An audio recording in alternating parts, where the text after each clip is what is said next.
I am Paul Firm, President of the Board of Trustees. Welcome to the Morristown Unitarian Universalist Fellowship, and here to our religious community today. Today we install Reverend Sasha Ostrom as our settled minister and celebrate the beginning of our shared ministry. As Reverend Sasha becomes the fifth settled minister in our 70-year history, we are both excited and solemn today as we embark on the next stage of our journey to grow together into our mission to be a vibrant Unitarian Universalist congregation, nurturing a spiritual home where all are welcome and encouraged to participate in a universal search for truth and meaning, while working together to build a fair and peaceful world. Welcome to the family of Reverend Sasha. Your presence today brings the special strength and love that only family can offer. Welcome to our esteemed Unitarian Universalist clergy from congregations near and far. Their presence today assures both Reverend Sasha and our entire congregation of the tradition, professionalism, and excellence of our UU faith tradition, and we're so honored by their presence. We welcome our community officials, Councilman Bud Ravitz from Morris Township and Council President Nathan Umbriak from Morristown. Our fellowship is really honored to be part of this wonderful community, and we're really grateful for your hard work on behalf of our towns and your presence here today. You really do us honor. Welcome also to our neighbors and friends from the community. We cherish our journey together, and we love it when folks from the community join us. Welcome members. Today we culminate our 2-year journey of reflection, of dialogue, of cottage meetings, of interview. We gather today as a congregation to charge Reverend Sasha to be our newly installed minister. And especially today, we welcome, of course, our staff, Reverend Sasha and all of our staff. You guys are amazing. We're so grateful to you every day for your professionalism and the passion you bring to this fellowship. So indeed, welcome all. It's wonderful to have you here. And I get to do one more welcome for Lenore Bahar Dukes, our congregational life staff person from the UUA Central East region. She lives in Pennsylvania. She's unable to be with us today, but she wrote a letter that I'd like to share now. She writes, "Dear Reverend Sasha Ostrom and the Morristown Unitarian Universalist Fellowship, congratulations on this joyful occasion of your installation. It is always wonderful to celebrate new ministry partnerships. In times such as these, are celebrations of joy, of community, and of growth that become possible when we work together feel all that more important. In these times, your celebration is an affirmation of your deepest values and of the community-building practices that are so vital to our world. On behalf of the Central East region of the UUA, I wish you joy, community, and many moments of reaffirmation of your commitments to one another and to our wider faith tradition. Sincerely, Lenore Bahara Dukes." Thank you.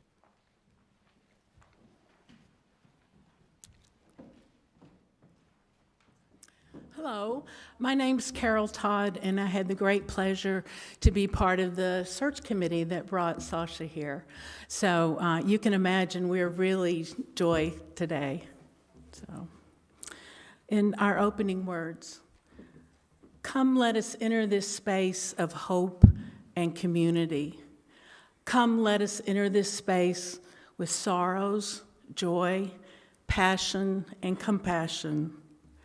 Come let us enter this space with stories of our ancestors, for their strength and wisdom beats in our hearts.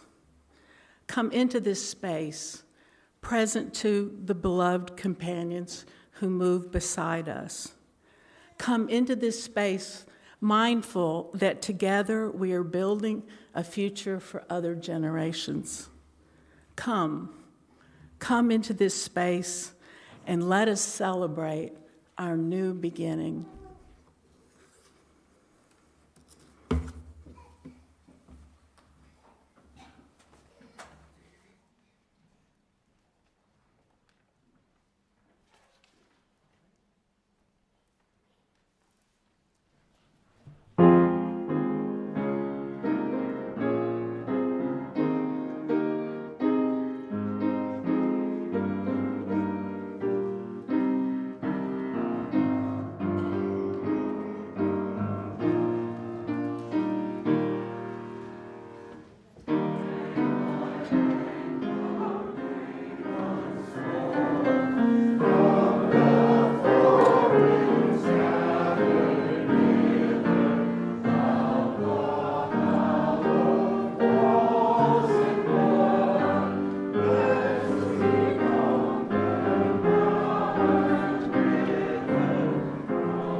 Hello.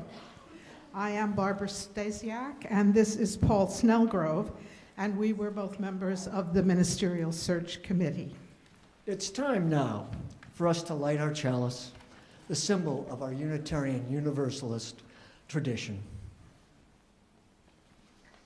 As we light this chalice, let its flame be a symbol of our shared ministry.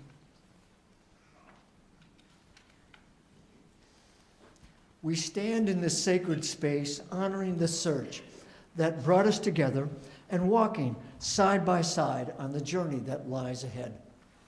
We celebrate the presence of our new minister and the calling to fulfill the promise of growth and transformation. May this flame be a symbol of our shared commitment to the work we do in the world together with hands and hearts intertwined. May it kindle the fire of deep connection between us, sustained by the warmth of community. May it be so. Blessed be.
Hello, everyone.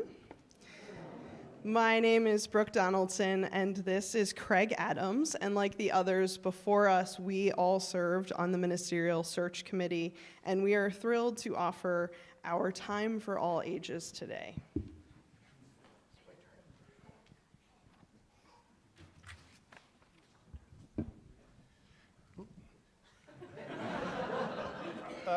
Does anybody know what this is? That's right, it's a Jenga set.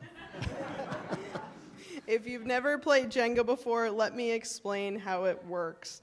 These blocks are stacked up high at the beginning of the game, just like Craig is doing. Then the players take turns, removing the blocks one at a time from lower in the tower and placing them at the very top. The goal is to keep the tower standing tall. If it topples, game over.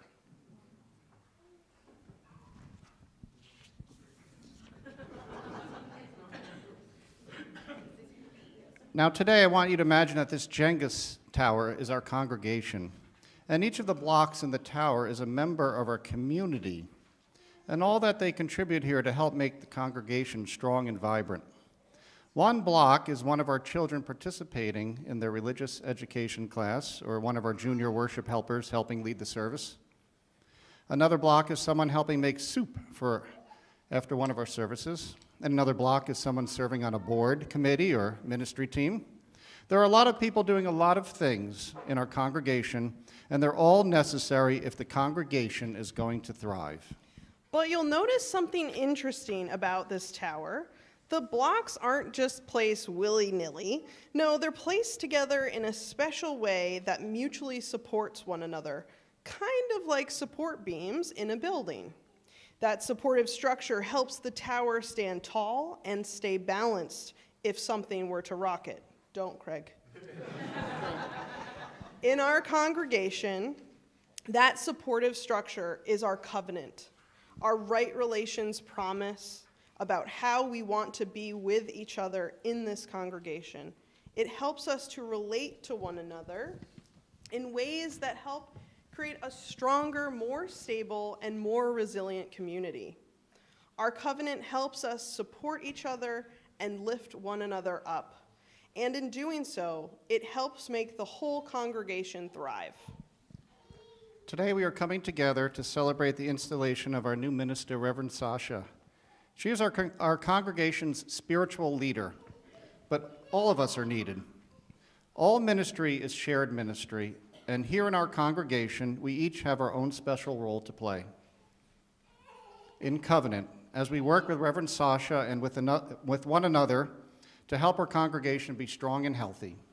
Like this Jenga tower, if too many of us are removed from the picture, inactive or out of covenant, the congregation can't be as vibrant or well supported as it might be otherwise. Each person in our congregation is important, and our covenant helps hold us together. I think we can put this away. Our installation today is a special kind of covenanting process, and you will hear lots of promises today. Promises by Reverend Sasha, as well as by all of us here in our congregation. We might not literally be building a tower, but these promises are a way of symbolically placing our blocks. May the spiritual work we do here together today help us create a strong foundation for our shared future.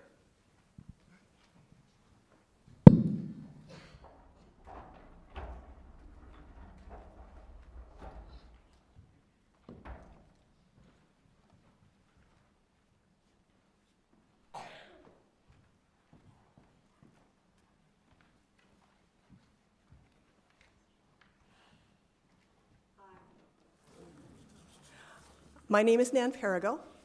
I, like the others, served on the Ministerial Search Committee, and Brooke and I co-chaired the committee. We did a lot of searching, and we are so glad we found you, Reverend Sasha. We're so thrilled to have her here with us.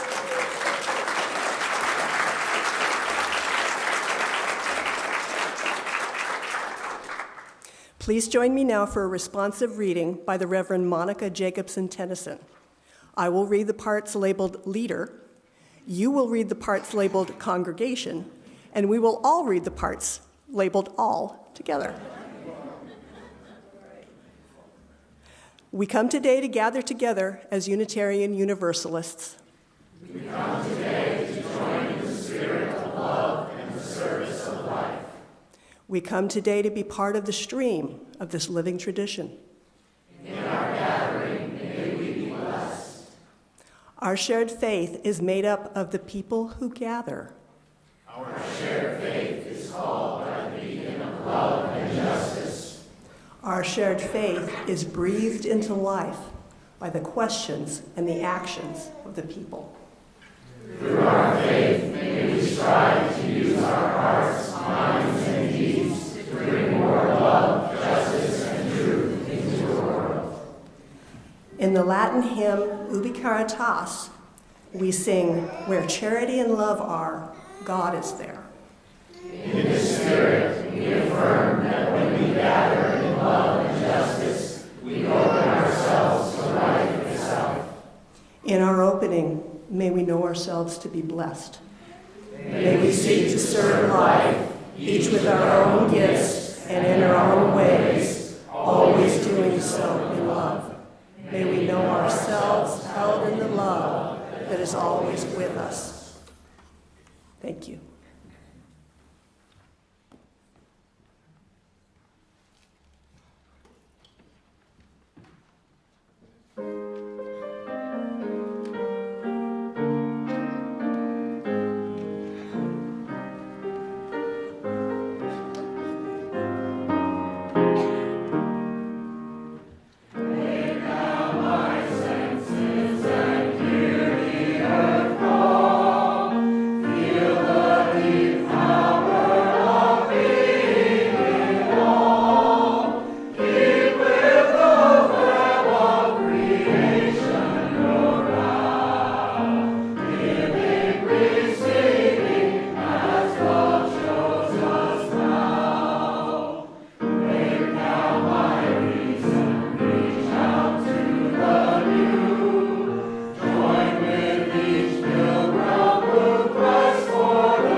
Good afternoon, everyone. I am the Reverend Charles Laughlin, and it is a distinct privilege to be with you on this great gathering today to celebrate the installation of Reverend Sasha. In the spirit of mutual flourishing and collaboration, today's offering is going to be split between the Living Tradition Fund and UU Faith Action New Jersey. The Living Tradition Fund provides support for the Unitarian Universalist professional ministry. It offers scholarships, debt assistance, and emergency grants to seminarians, to ministers, to religious educators, and professional congregational staff.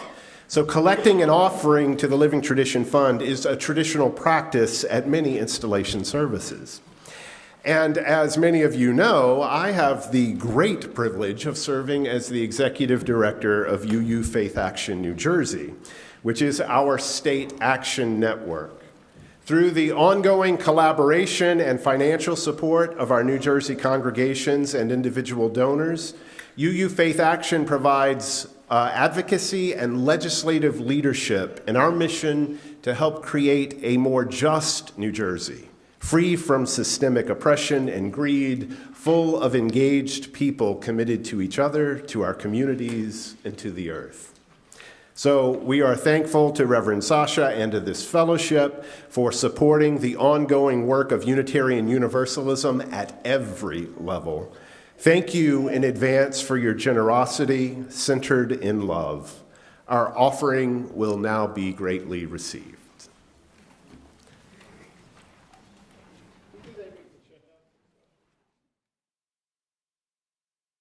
Back to the Morristown Unitarian Universalist Fellowship.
Our reading this afternoon is a brief excerpt from God Bless You, Mr. Rosewater by the author Kurt Vonnegut, who was, by the way, a Unitarian Universalist.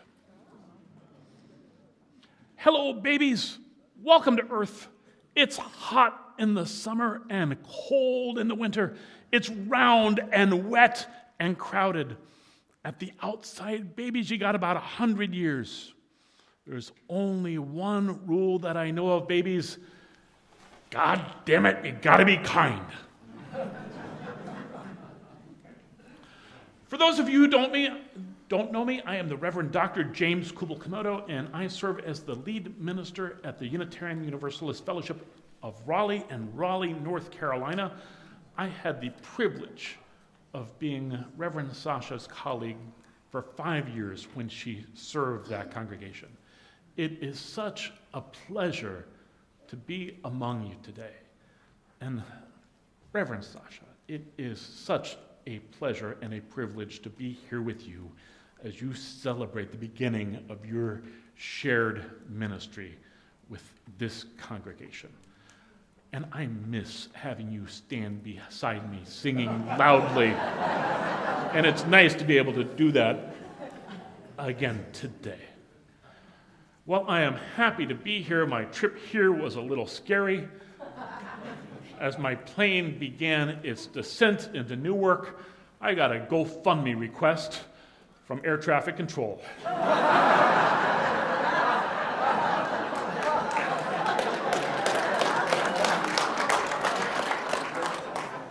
My friends, we live in troubling times. Something that amazes me about these troubling times we live in is how so many people who live in this country who call themselves religious can have such different views about things, about what it means to be religious. How can we make sense of this? It is always dangerous to make generalizations, especially gross generalizations, but I'm going to make one. There are only two kinds of religion in this country, and most people practice either one kind or the other. And when I talk about there being two kinds of religion in this country, I'm not talking about there being Jews and Gentiles, Christians and pagans, Catholics and Protestants, born-agains and once was enoughters. I'm not talking about those who take the Bible literally and those who don't take it literally. Very simply put, I am talking about there being one kind of religion that puts an emphasis on being pure and holy, and another kind of religion that puts an emphasis on being compassionate. Let me say more about this distinction and give credit where credit is due. I first learned about this distinction from the scholar Marcus Borg, reading his wonderful book, Meeting Jesus Again for the First Time. In this book, Borg traces the history of this distinction back to the time of Jesus and describes the purity system of first century Jewish society in which Jesus lived. What's a purity system? A purity system prescribes and proscribes contact with certain kinds of objects, food, diseases, animals, and even people. And it's a social system organized around the polarities of pure and impure, clean and unclean. Borg says the effects of a purity system was to create a world with sharp social boundaries between pure and impure, righteous and sinner, whole and not whole, male and female, rich and poor, Jew and Gentile. In many ways, the purity system gave religious justification to an exploitive social system. Much of Jesus' ministry, Borg says, can be understood as a critique on the purity system. Many of the stories told about Jesus and many of the stories that Jesus told involve violations of the purity codes. And the point of many of these stories was that compassion was more important than purity. Jesus practiced and preached a gospel of radically inclusive, unconditional love, saying that everybody should love everybody, no matter what. Now, the conflict between Jesus, who emphasized compassion, and the religious, political, and economic elites who emphasized purity and holiness can be summarized with the juxtaposition of two Bible verses. Those who emphasize purity and holiness love to cite Leviticus 19:2. You shall be holy, For I, the Lord God, am holy. In response, Jesus said, be compassionate as God is compassionate. This, by the way, is Luke 6:36, and it's not a bad one to remember. Now, I know that Unitarian Universalists are not big on memorizing Bible verses. But if you memorize only one, I'd encourage you to memorize Luke 6:36. It's a good one to have up your sleeve. I was once sitting in a Starbucks in the city where I used to live, and a man walked up and sat down next to me. Are you a Unitarian Universalist minister? He asked. I am, I answered, a little surprised, wondering how he knew. My wife says there's a Unitarian Universalist look. But I'm not sure what it is, and I'm afraid to ask. Is it true that Unitarian Universalists allow gay people to get married? The man asked. It is, I said. The man then began to quote the Bible at me, chapter and verse, to convince me that same-sex relationships are unholy. So I asked him, is it more important to be holy or compassionate? Holy, he said. It's an interesting answer, I said. In Leviticus, it does say, be holy as God is holy. But in the Sermon on the Plain in the Gospel of Luke, Jesus says, be compassionate as God is compassionate. Seems like Jesus preferred compassion to holiness. And the man just sat there, flustered, his face turning a bright red, his nostrils flaring. And then suddenly, in the middle of Starbucks, the man stood up, rising to his full height. He was taller than I am. He was bigger than I am. He was Smokey-sized. And then he took a step back from where I was sitting, and he pointed at me and shouted at me in a voice that could be heard throughout the restaurant, "Woe be unto you!" And he stormed out the front door. I had never had anybody shout, "Woe be unto you" at me. Especially in the middle of Starbucks. To tell you the truth, it was quite invigorating. I didn't need any more coffee that morning. In fact, I didn't need any more coffee that week.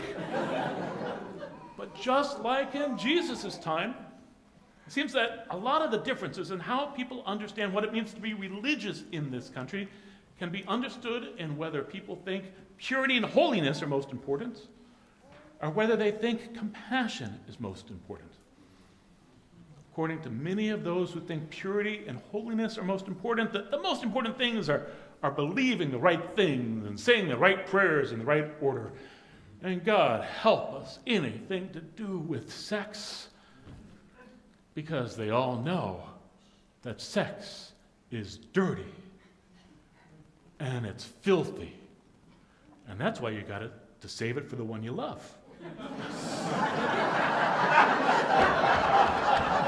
Now, for folks who are obsessed with purity and holiness, Jesus is not to be admired because of the selfless way that he lived his life. For them, Jesus is a supernatural spot remover, able to absolve any inky blotch from any soiled soul. On the other hand, those who think that compassion is most important, the things they're worried about are things like, say, feeding the hungry, welcoming the stranger, caring for the sick, visiting the prisoner, things based in compassion. Now, I don't want my words this morning to sound like an attack on any particular religious tradition, because I think you find people who emphasize either holiness or compassion in every religious tradition in the world. Even in Unitarian Universalism, there are tensions between purity and holiness and compassion. So they look a little bit different than in other traditions. Don't think that there are implicit purity codes in some Unitarian Universalist congregations? Just ask somebody who eats at McDonald's rather than someplace called Marlene's. shops at Walmart rather than Trader Joe's, and drives a pickup truck rather than a Prius if they have ever experienced a less than compassionate, holier than thou attitude at a Unitarian Universalist congregation. Of course, what some folks experience at a Unitarian Universalist congregation is not really a holier than thou attitude, it's more a granolier than thou attitude. Not that something like that would ever happen in this congregation. Perhaps other congregations in the tri-state area, but certainly not here. I want to suggest that when holiness or purity or even purity of thought or speech gets stressed in any religious tradition, you get the things for which religion is worst known: divisiveness, hierarchy, domination, discrimination, exploitation, even violence, because once you divide up the world between the holy and the unholy, you provide justification for doing violence to those considered unholy. I also want to suggest that when compassion gets stressed, you get the things for which religion is best known. My friends, I don't want to be overly dramatic today, but this gulf in our country about what it means to be religious is quickly widening in scary ways. When I first became a minister, those who focused on holiness and purity, as I said, were usually focused on believing and doing the right things.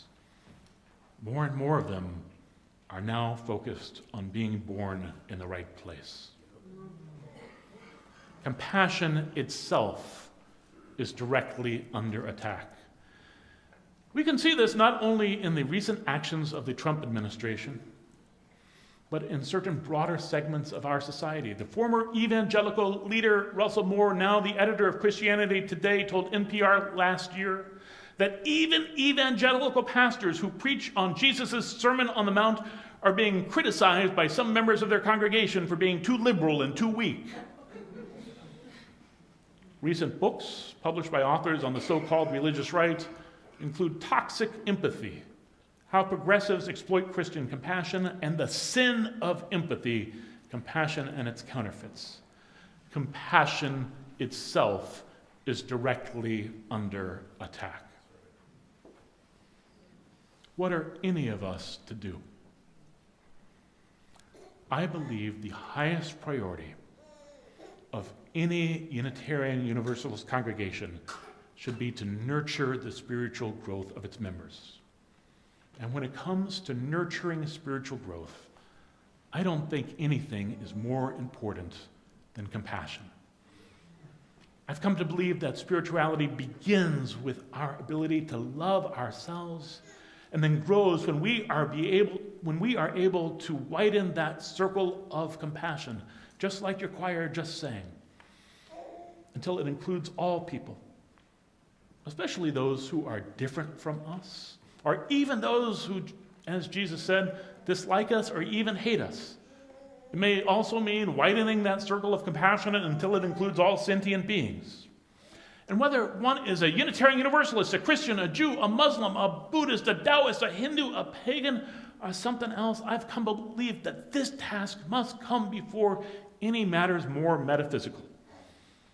After all, as Victor Hugo says in Les Miserables,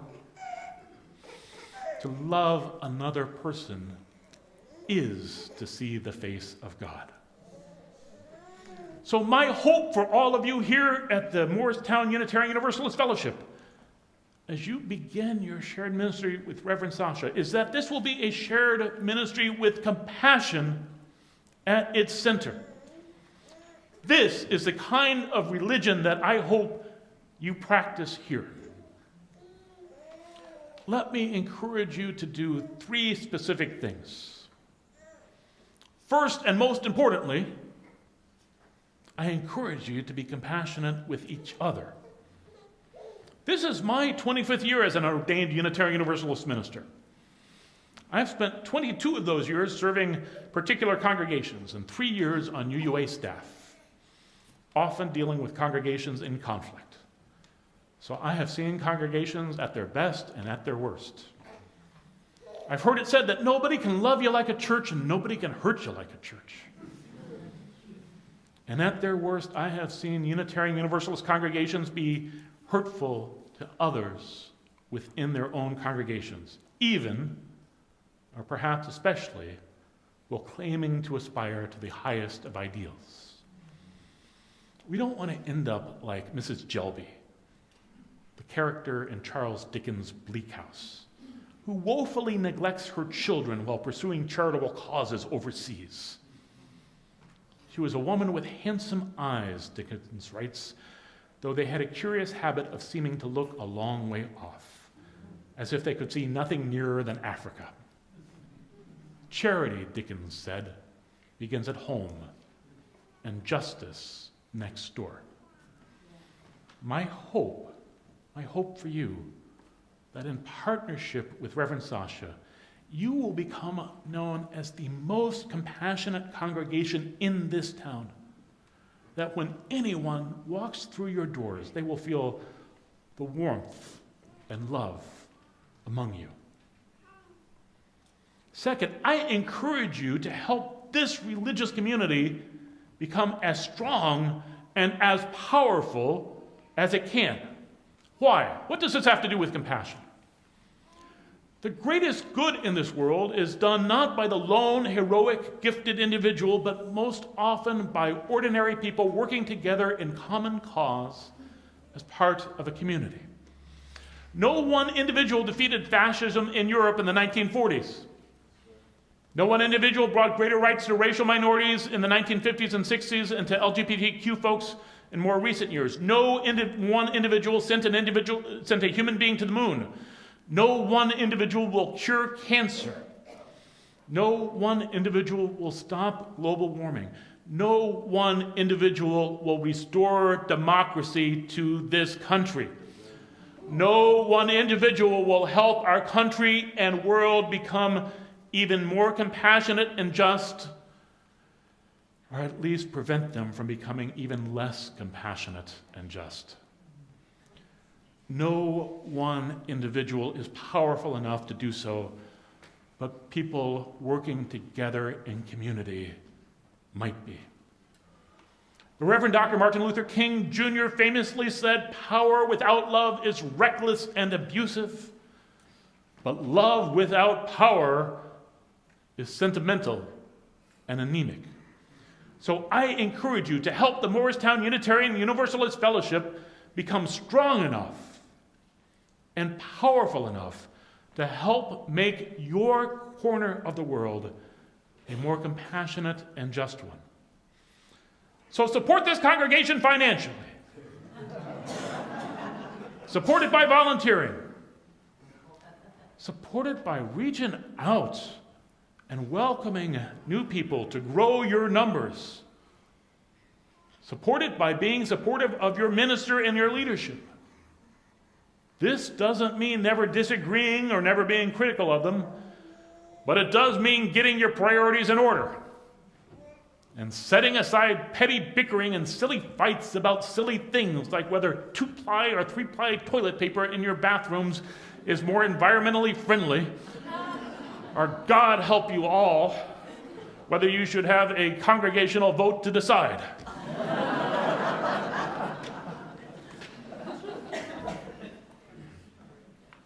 Support it by letting go of the belief that the purpose of this congregation is to make you or anybody else happy.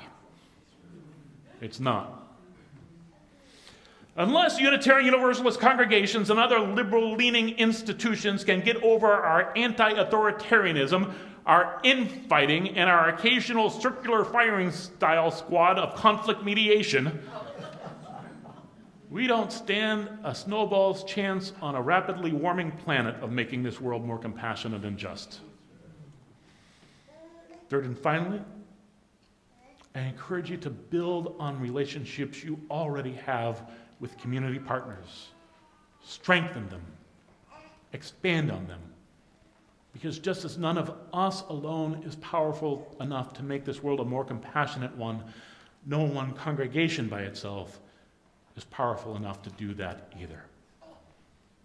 my friends, as you begin this wonderful ministry with Reverend Sasha, may this congregation be both a sanctuary and a beacon of compassion in this town, in Morris County, in the state of New Jersey, in the tri-state area, in this country, and in our world.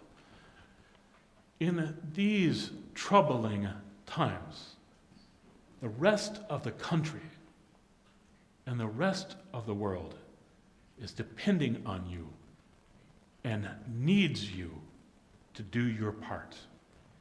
So may it be. Amen.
Reverend Sasha, please come forward.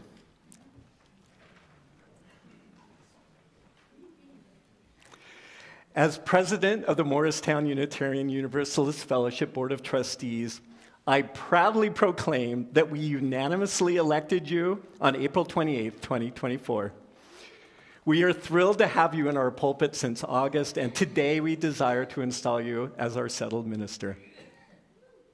Today's installation creates our covenant together. As Unitarian Universalists, we hold and nurture core values of interdependence, pluralism, justice, transformation, generosity, and equity, all centered around love.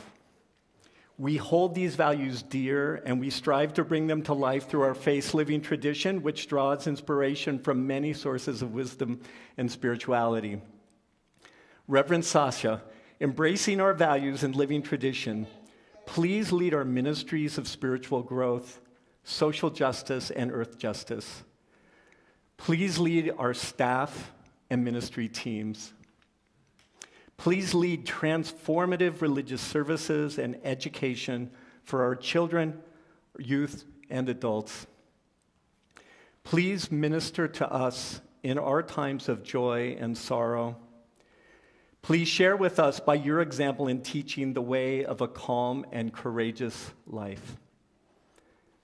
So, Reverend Sasha, are you willing to take up these obligations and lead us all in our mission as we seek truth and meaning as Unitarian Universalists and work together to build a fair and peaceful world. I gladly accept your invitation and these obligations in partnership with all of you. And now, will the members of the Morristown Unitarian Universalist Fellowship please rise and join in unison with the words shown on the screen behind me? Maybe I'll stand here. We, the members of the Morristown Unitarian Universalist Fellowship, cherish our friendships and community, our spiritual journeys, and our desire to build a just and peaceful world. We cherish our proud history and look forward to a bright future. Reverend Sasha Ostrom, we invite you to be our settled minister, and in so doing, we pledge to remember that the work of this fellowship belongs to us all. We pledge to embrace our right relations promise as our commitment to respectful communication and community building. We pledge to support our growing membership and financial health for our volunteerism and financial contributions. We pledge to work with you to build a community that offers inclusion, accessibility, and spiritual growth for our current members and members to be. We pledge to honor our responsibility to your material welfare and spiritual development, and to the welfare of our staff that you lead. We pledge to offer and honor the freedom of our pulpit and pew. We have chosen you, Reverend Sasha Ostrom, to be our settled minister. With our support and pledges, will you accept the responsibility of leading and guiding us as our minister? I will. With humility and deep gratitude and mindful of its privileges and responsibilities, I joyfully take up the ministry to which you have called me. As your settled minister, I pledge myself as far as I am able to journey with you in shared ministry, seeking truth and meaning with you, while together we work to build a fair and peaceful world. I pledge to honor the roots of our living tradition while nurturing its growth. I pledge to speak the truth to you in love and courage, and to use my power to bless and to heal. And I pledge to minister to you with my full self in ways that are loving, just, and faithful. Reverend Sasha, now by the affirmation of our members and your acceptance of our charge, you are installed as the minister of the Morristown Unitarian Universalist Fellowship.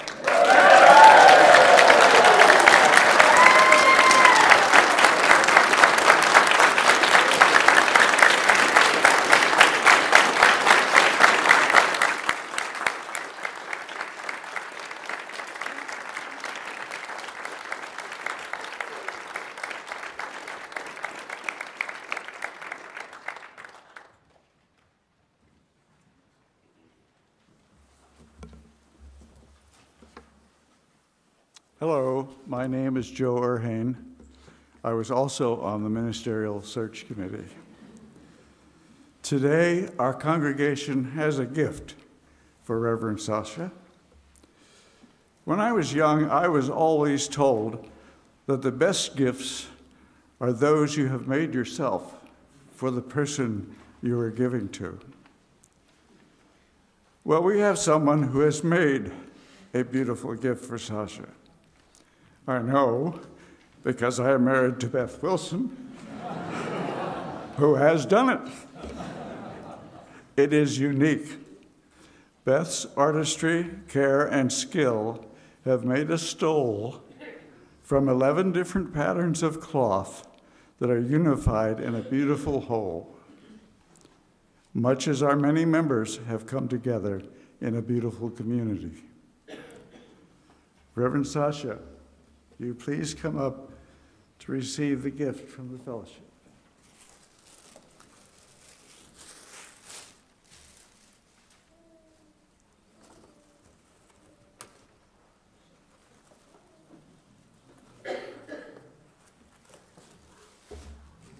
This stole is in appreciation of the work you have already done for us and in anticipation of your leading us to great things to come.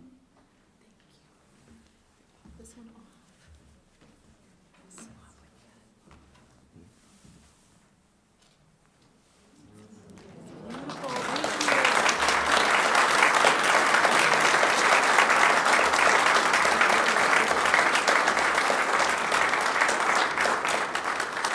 Thank you so much for this beautiful gift.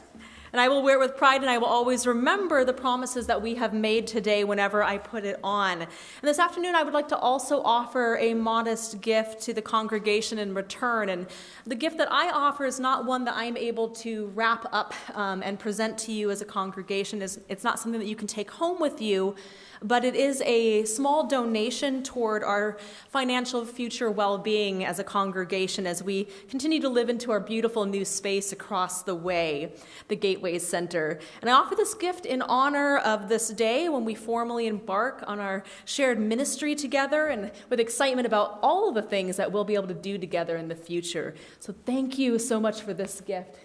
And Beth,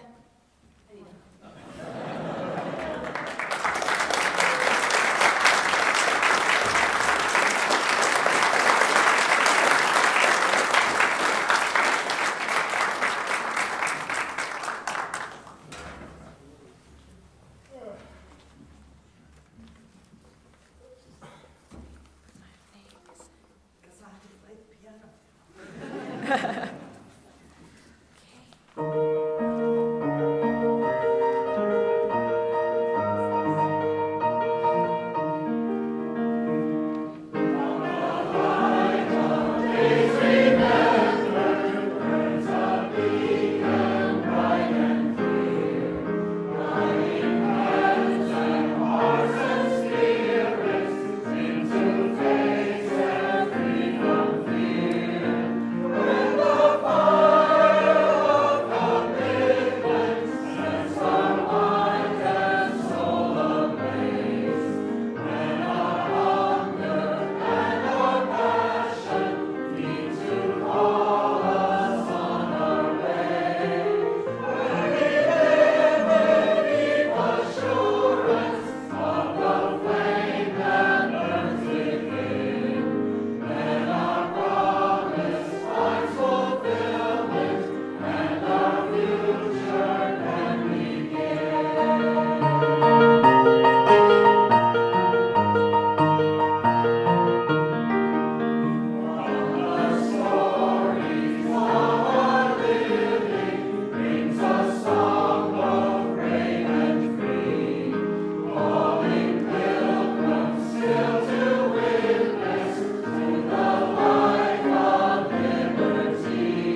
Good afternoon.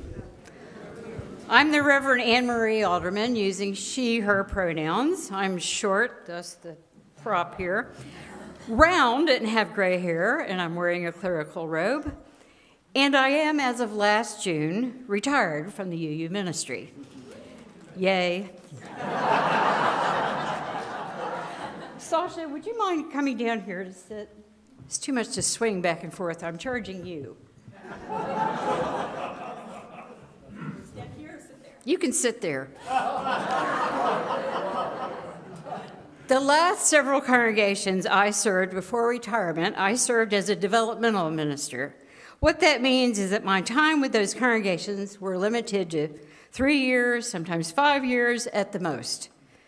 There were times when I used being pre-fired to communicate that we had limited time to get the changes that were needed done.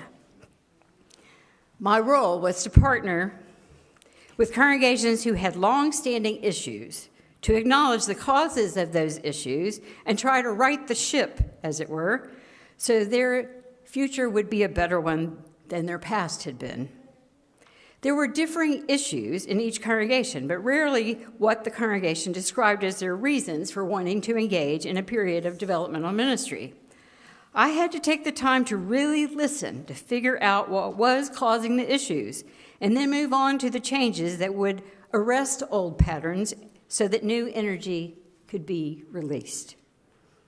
The last time I served as a called minister, a settled minister, which is the kind that doesn't start with a predetermined end, was in Greenville, North Carolina. By the time Sasha came to serve as an assistant minister in Raleigh, the next town to the west of Greenville, I had moved to Greensboro, North Carolina. There's a lot of green in North Carolina. For a 3-year developmental period for the congregation there. Greensboro is west of Raleigh. Move west, west, west. After Greensboro, I moved north. That's where we are now, north. While I was in Greensboro, one day I got a call from the late Reverend Jean Pupke, who served the Richmond, Virginia congregation.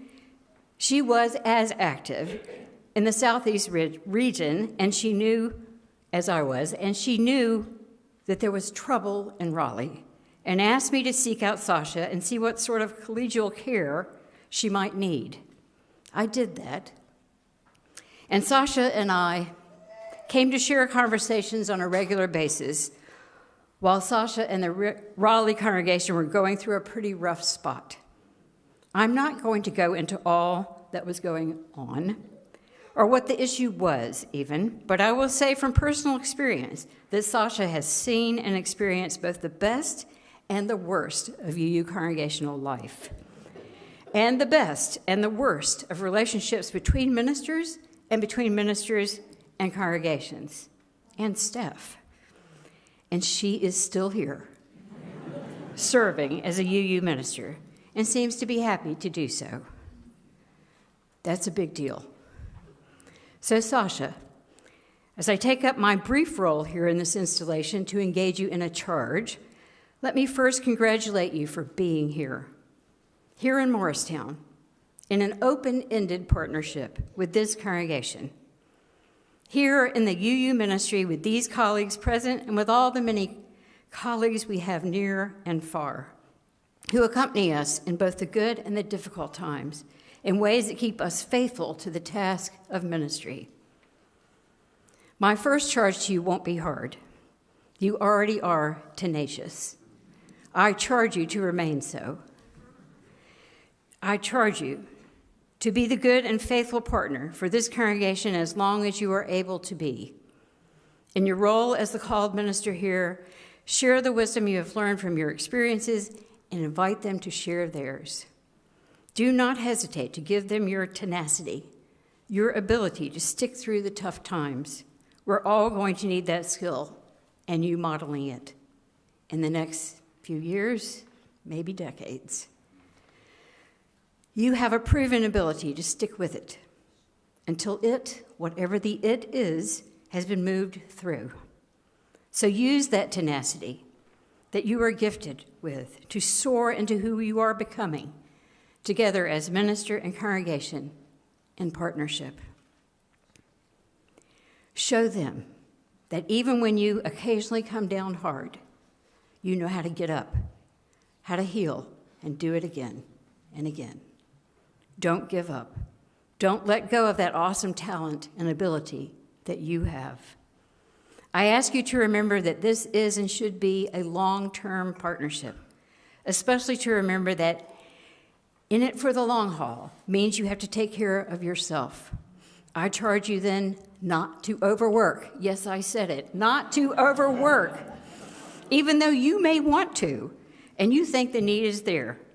That need will always be there. Resist that little voice, maybe it's a loud voice in your case, that tells you 60-plus hours a week is fine, needed, necessary, and I can do it. Don't do it. Don't do it. I know you have suffered injuries in the past, yet you still ice skate. Why? How? Because you've learned when to and how to rest and heal and do what is necessary between the active on ice times and the other times. Rest and relaxation gives us all time to heal so that we can keep at it for the long term. Take the time you need to rest, to heal for yourself. Model how to do that and how to do it well. We all need to know how. To function at your best self with your acuity sharp, and it is sharp, and your caring generous yet boundaried, you must take care of the time and space needed for you to sit and be still. Take the time to rest and renew, to relax and renourish your spiritual center, and lose your place.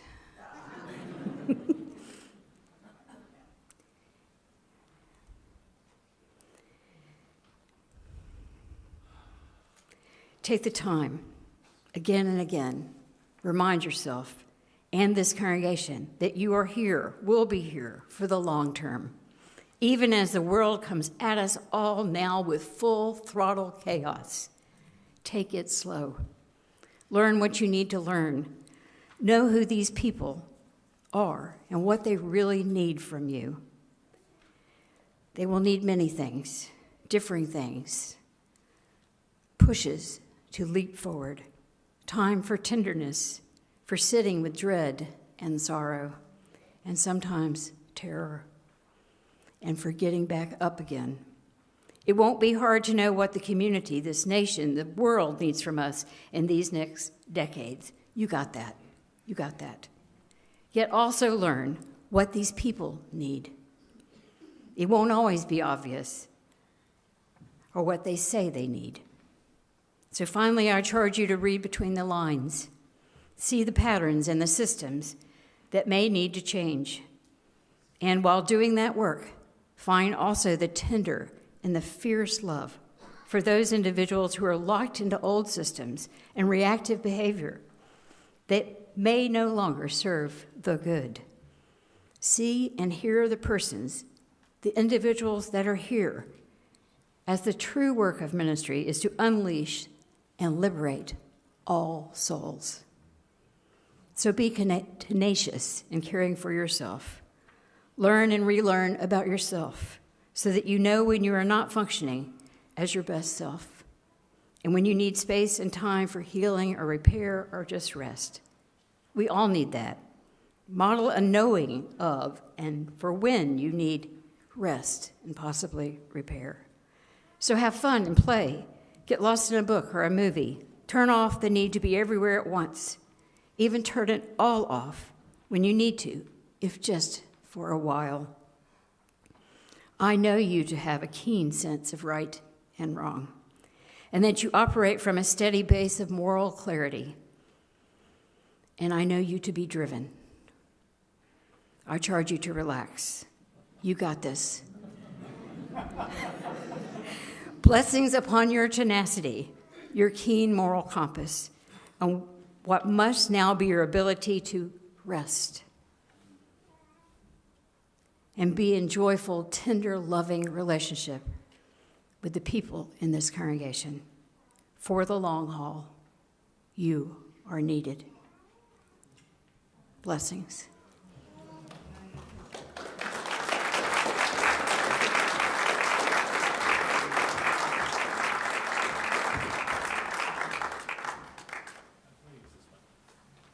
I'll stand over here and I can charge that way.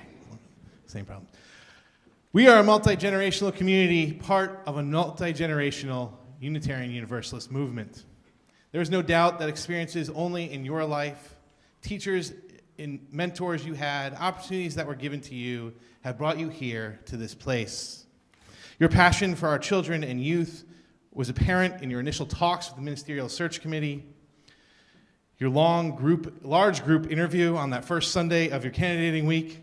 That was a doozy. Woo. And your meeting with our children and families that week. And every day that you have been here, part of our community already. And therefore, it is only right that I offer up a charge from our children and youth. So they offered some for us. Smile, tell us stories. Show everyone how to welcome energetic kids like me. Play with me and my sister. Go outside into nature and go for a hike. Eat good food. Pursue your passions, no matter what others say. Buy us Legos. Just kidding. They're very funny, these kids. Teach us how to treat each other the way they should be treated. Spend time getting to know us and to help us be the leaders we can be. Be patient with our parents. They're very astute.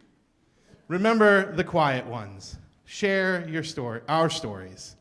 Advocate for vulnerable people, especially those close to us. Teach us to be good UUs. Influence people to be kind to everyone. Unleash your creativity. March, protest, advocate, but most of all, have fun. Help us to be the characters we are meant to be. Dance. Read some good books just for fun.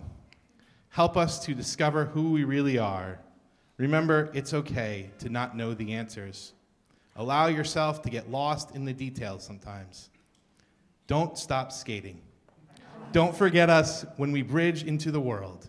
Help us to say and do the right things, even when we find it hard to figure out what they might be. Always say hi, even if we pretend we are too cool. It went from little kids to big kids. I don't know if you guys caught that. Our children and youth are not just our future, but they are here and now. And may they be a blessing to you and to this fellowship. And you be a blessing to children and youth inside and outside these walls.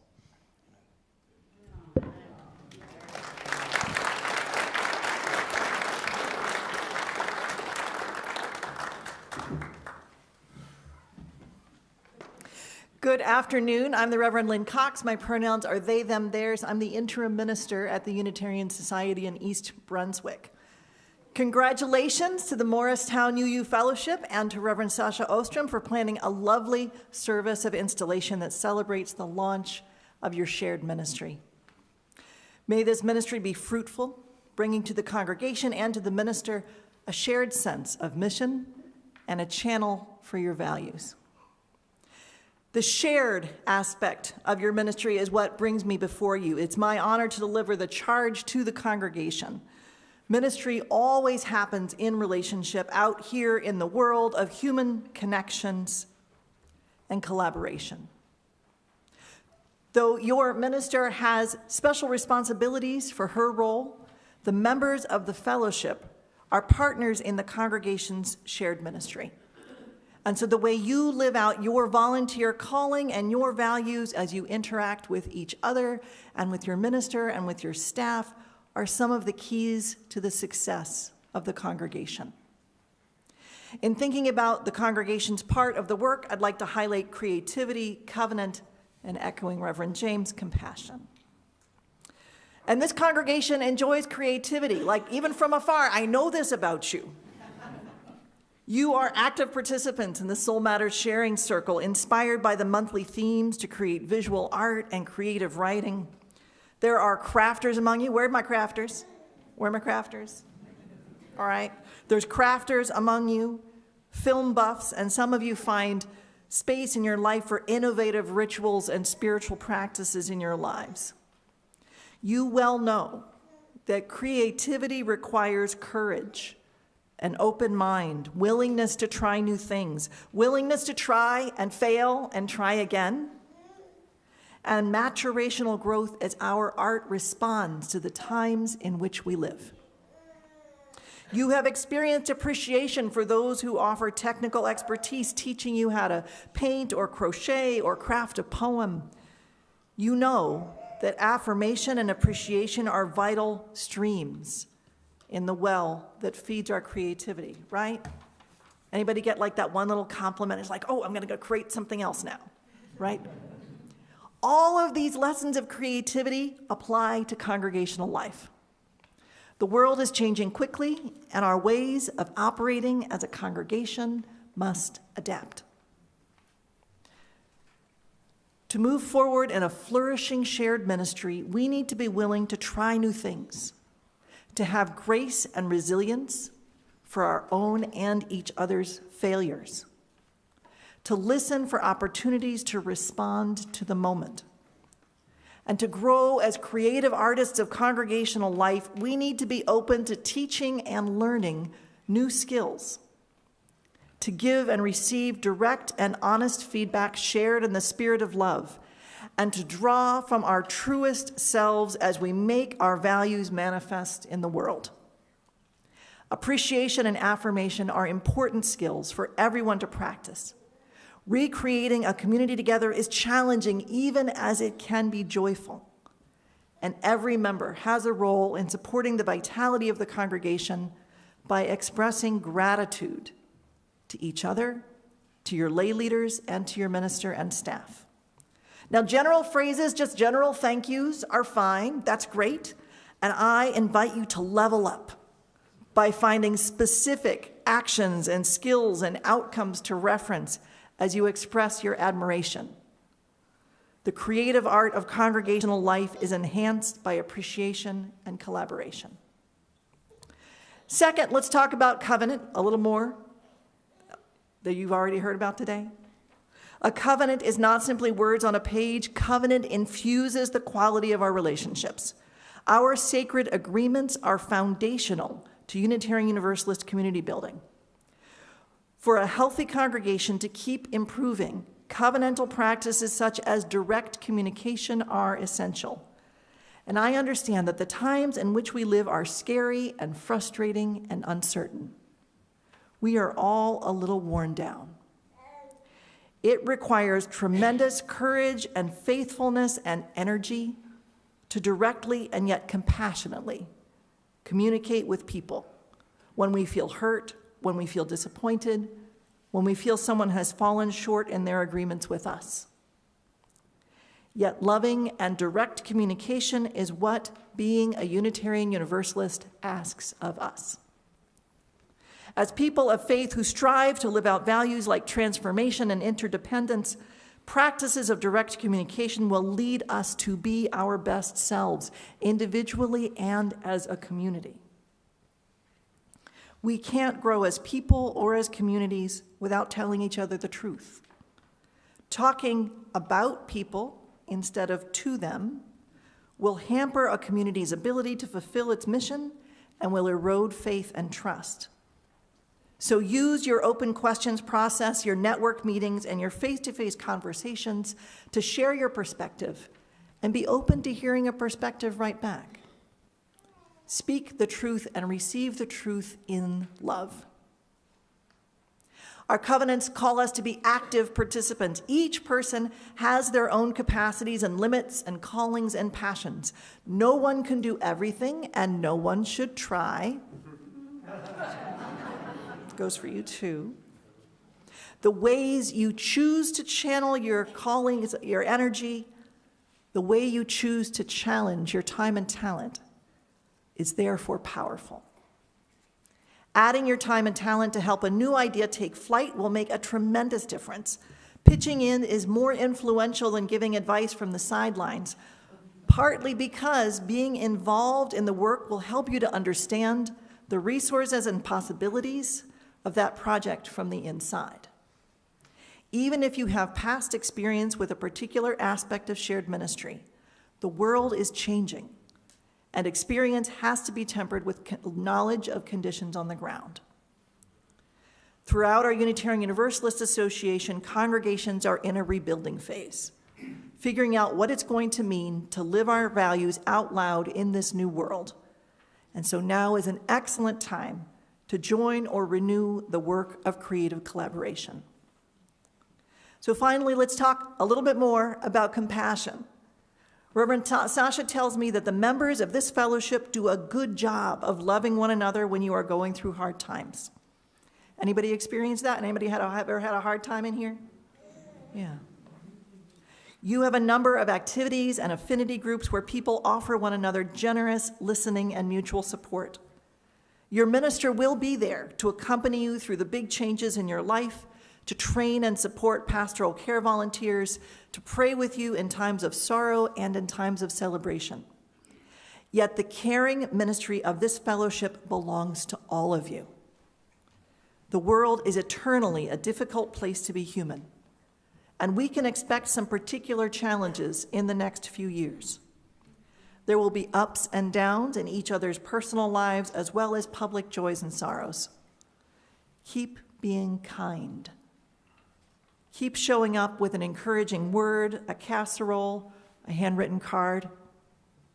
A lot is changing in the world and in congregational life, but the everyday practice of compassion endures. This is one of your strengths. Lean into it. Let us celebrate today the beginning of a collaborative shared ministry. May your shared experience with creativity, compassion, and covenant serve you well as you grow into this changing world. May you be aligned with one another in our UU values and as accomplices to the spirit of life. So be it. Blessed be. Amen.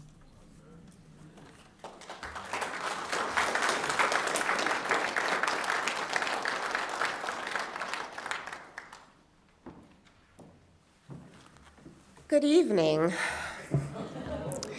My name is Dana Moore. I use she, her pronouns. I wear dark glasses, a dark robe, and a great big smile on my face as I have been invited to share a prayer with you. I believe that invitation came to me as a seminary student, as a person witnessing the history of Unitarian Universalism and the future coming into play all at once. And so this doesn't make me want to pray, but it makes me want to celebrate all that we have witnessed here today and all that we have heard. And in my learnings, I have come to know that prayer is also a celebration. And so I invite you all into a space to celebrate together. Take a deep breath with me. In through your nose and out through your mouth. And think of that which brings you great joy. I am going to call in the spirit of love that has gathered us here today in celebration, in witness, in making commitments, in receiving love and care.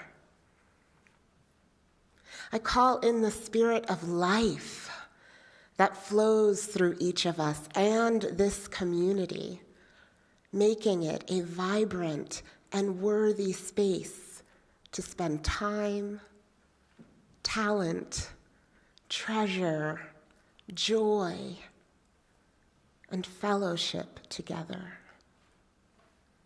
Spirit of love, move through us and remind us of this moment, of this day. Help us to hold these promises and commitment, the excitement and joy at which we meet Reverend Sasha in her ministry. Help us to hold that in our hearts for the many years to come.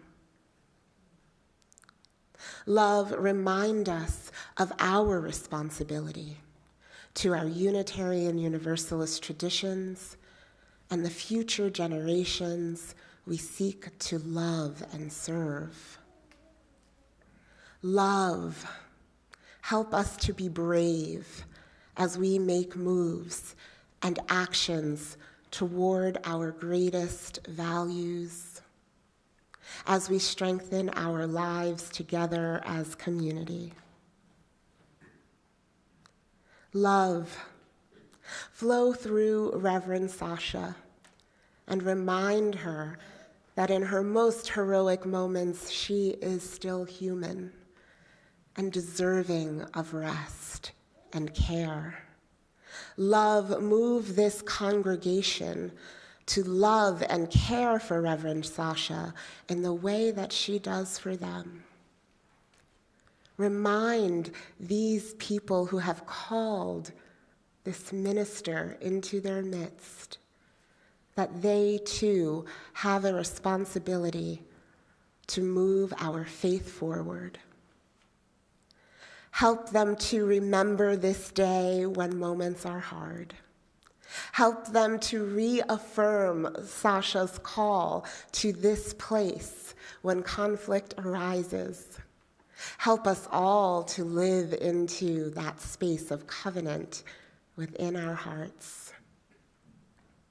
Help us all to move into the future we hope for our children and their children and their children after. Spirit of love and life, help us to hold this celebration deep in our hearts and our minds, in this building and on this land. All these things, we pray, in the name of that which we hold most dear and most holy. Amen.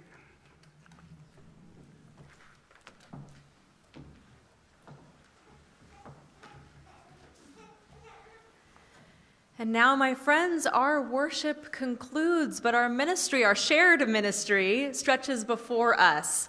May we be about that work as faithful companions from this day forth. As we extinguish our chalice, may its bright flame continue to burn in our hearts. May it be a guiding light to us, reminding us of the commitments that we have made today and the holy work that we have embarked upon together in this world we share. Amen and blessed be. We're going to go ahead and sing Fire of Commitment again as we recess out. My brain had a time warp. It was lovely, though.